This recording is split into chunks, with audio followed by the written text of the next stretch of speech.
Dan hingga saat ini saudara, Anda bisa melihat di visual terkini yang kita berikan bahwa bantuan demi bantuan terus diberikan untuk tim penyelamat yang ingin melakukan evakuasi terhadap korban.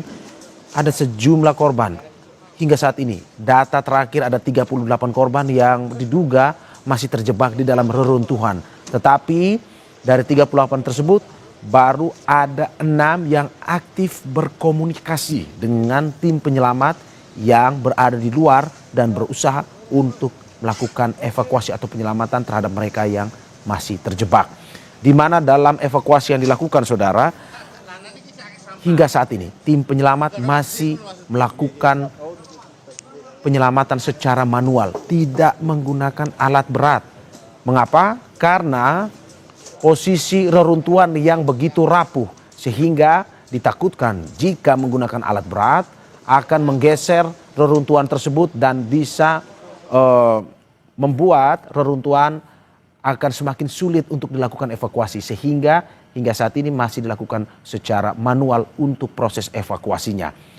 Untuk situasi terkini saudara dari pencarian korban runtuhnya Pondok Pesantren Al-Qazini di Sidoarjo, kita tanyakan langsung kepada jurnalis Kompas TV yang sudah berada di sana, Kika Madona, dan juru kamera Andika Pratama. Kika, selamat pagi. Kika, apakah Anda bisa mendengar suara saya?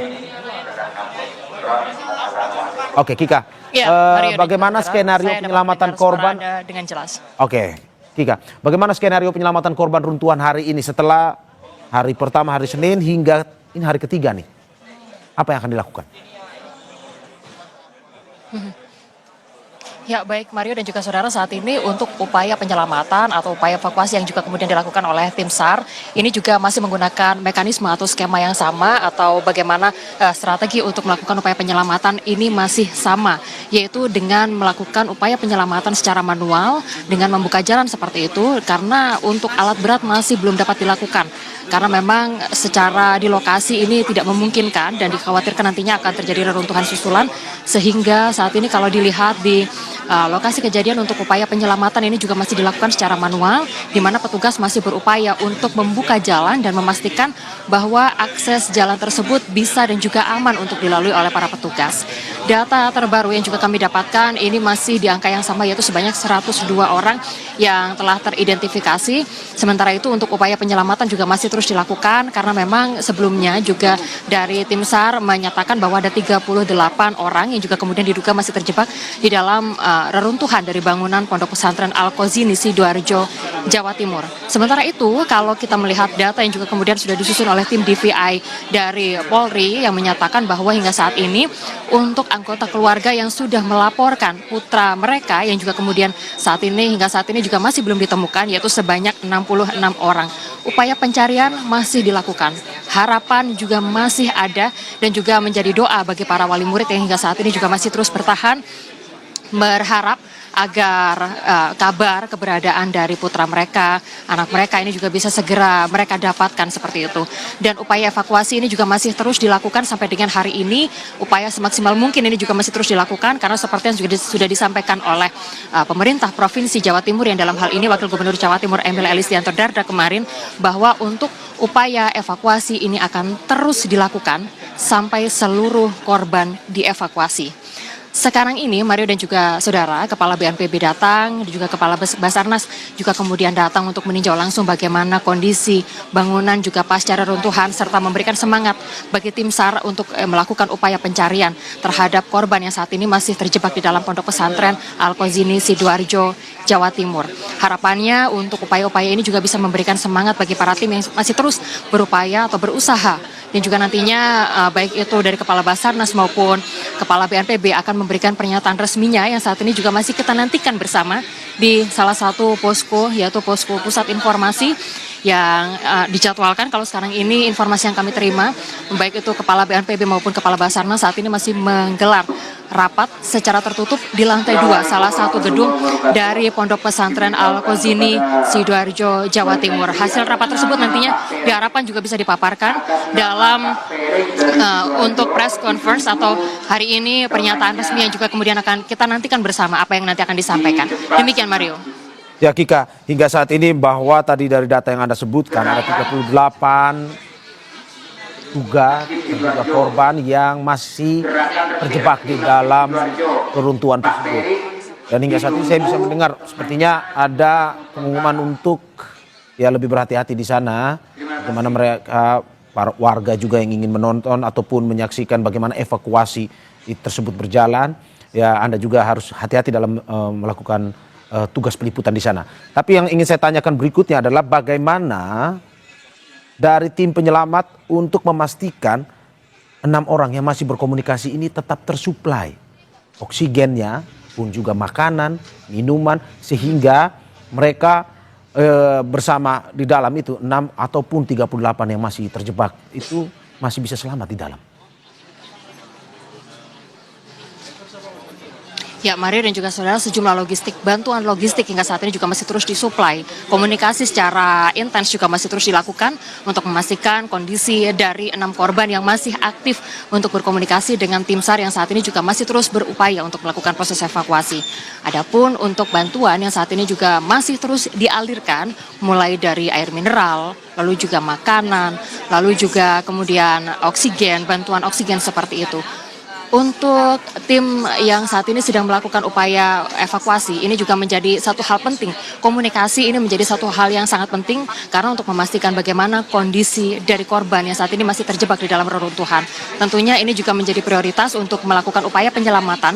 Tidak hanya 6 korban yang masih aktif berkomunikasi, tetapi juga korban-korban lainnya yang saat ini juga sudah diidentifikasi untuk titik atau lokasi keberadaan mereka, yang mana proses evakuasi nantinya juga akan dilakukan secara manual seperti itu. Seperti yang saya sampaikan tadi bahwa untuk penyelamatan upaya untuk evakuasi yang juga kemudian dilakukan ini, tim SAR akan melakukan upaya secara manual seperti itu, yang mana nantinya akan menggunakan anjing pelacak. Penggunaan dari anjing pelacak ini adalah untuk mengetahui keberadaan titik-titik di mana para korban tersebut berada di bawah puing-puing bangunan. Lalu juga kemudian setelah nantinya ditemukan titik-titik tersebut, anjing pelacak ini nantinya akan memastikan untuk apakah lokasi tersebut atau medan tersebut aman untuk kemudian dilalui oleh para tim SAR yang juga kemudian bertugas untuk melakukan upaya. Jadi salah satu yang menjadi tantangan terbesar dari tim SAR yang juga kemudian saat ini melakukan upaya penyelamatan ini adalah akses jalan untuk menuju ke lokasi di mana korban-korban berada. Hingga saat itu, saat ini yang juga kemudian dilakukan oleh tim SAR ini adalah membuat akses jalan khusus sehingga memudahkan untuk kemudian dilakukan upaya penyelamatan terhadap korban yang saat ini sedang berada di sekitaran dari Pondok Pesantren Al-Qazini Sidoarjo, Jawa Timur. Tentunya keselamatan ini menjadi satu hal yang sangat utama, tidak hanya bagi tim SAR yang saat ini sedang melakukan upaya penyelamatan, tetapi juga kemudian untuk bagi para korban dan juga masyarakat, orang tua, wali murid yang juga kemudian berupaya untuk melihat langsung bagaimana upaya proses evakuasi, karena memang beberapa dari mereka meminta berusaha secara ingin melakukan proses evakuasi secara mandiri. Namun hal tersebut juga sudah disampaikan oleh Wakil Gubernur Jawa Timur Emil Elistianto Dardak pada hari Selasa kemarin bahwa untuk lokasi dari sekitaran bangunan dari Pondok Pesantren Al-Qazini Sidoarjo, Jawa Timur ini masih belum sepenuhnya aman, sehingga masih harus dilakukan upaya sterilisasi. Masyarakat tidak bisa mendekat karena memang dikhawatirkan, sekali lagi dikhawatirkan nantinya akan ada reruntuhan bangunan yang juga kemudian bisa mengancam keselamatan baik itu bagi tim yang sedang bertugas maupun masyarakat yang saat ini sedang berada di sekitaran lokasi. Demikian Mario. Oke, Kika, ini peliknya proses evakuasi yang terjadi ini bisa digambarkan dari informasi yang kita dapat. Ada tim penyelamat tidak hanya berasal dari Jawa Timur tetapi juga dari Jawa Tengah dan juga Yogyakarta. Dengan jumlah yang begitu besar, bagaimana Anda bisa menggambarkan kepada kita? Tadi Anda sudah menggambarkan teknisnya, tapi bagaimana jumlah yang besar dari tim penyelamat ini pada akhirnya secara manual 24 jam kalau tidak salah melakukan evakuasi penyelamatan terhadap para korban yang masih terjebak dalam reruntuhan tersebut. Ya, saat ini untuk pembagian shift itu tentunya menjadi hal yang juga kemudian menjadi faktor utama dalam proses penyelamatan ini. Seperti yang juga kemarin disampaikan oleh Wakil Gubernur Jawa Timur Emil Elistianto Dardak bahwa dalam upaya penyelamatan ini fokus dari masing-masing tim penyelamat ini menjadi hal atau faktor yang paling utama. Sehingga jika kemudian tim dari yang sedang bertugas ini kemudian hilang fokus sedikit saja, maka diharapkan bisa digantikan dengan tim yang lain. Karena untuk memudahkan dan juga menjaga keselamatan dari korban yang juga kemudian berada di sekitaran lokasi kejadian, dan juga kemudian tim lain yang juga sedang bertugas, sehingga fokus ini juga menjadi salah satu parameter atau kemudian menjadi faktor utama untuk penentuan pergantian tim yang saat ini sedang bertugas seperti itu.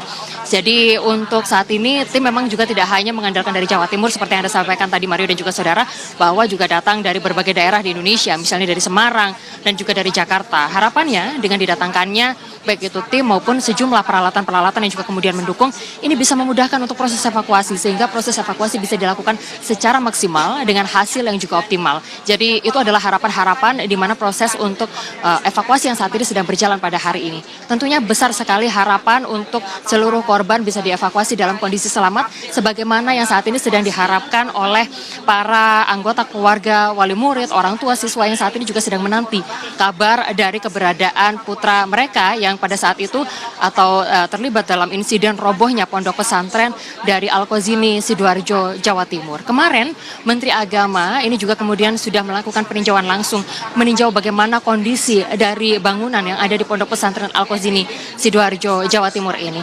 Yang mana ada beberapa poin, Mario dan juga saudara, yang kemudian disampaikan. Di antaranya adalah yang pertama, akan melakukan evaluasi dan juga audit terhadap bangunan-bangunan masjid maupun pondok pesantren yang juga kemudian berada di seluruh wilayah Indonesia. Karena memang sempat ada informasi yang juga disampaikan oleh Bupati Sidoarjo bahwa untuk bangunan di masjid musolah di Al-Qazini, Sidoarjo, Jawa Timur ini tidak memiliki izin mendirikan bangunan. Sehingga hal itu yang juga kemudian menjadi poin yang saat ini sedang dicari dan nanti akan diaudit, baik itu untuk pembangunan masjid maupun pondok pesantren dan juga pembangunan fasilitas agama lainnya yang ada di Indonesia. Itu akan menjadi hal utama yang saat ini akan dilakukan oleh Kementerian Agama setelah terjadinya insiden yaitu robohnya salah satu bangunan di pondok pesantren Al-Qazini, Sidoarjo, Jawa Timur. Sehingga harapannya dengan adanya proses audit evaluasi ini tidak ada lagi kejadian serupa yang juga kemudian membahayakan masyarakat yang akan melaksanakan ibadah. Demikian Mario.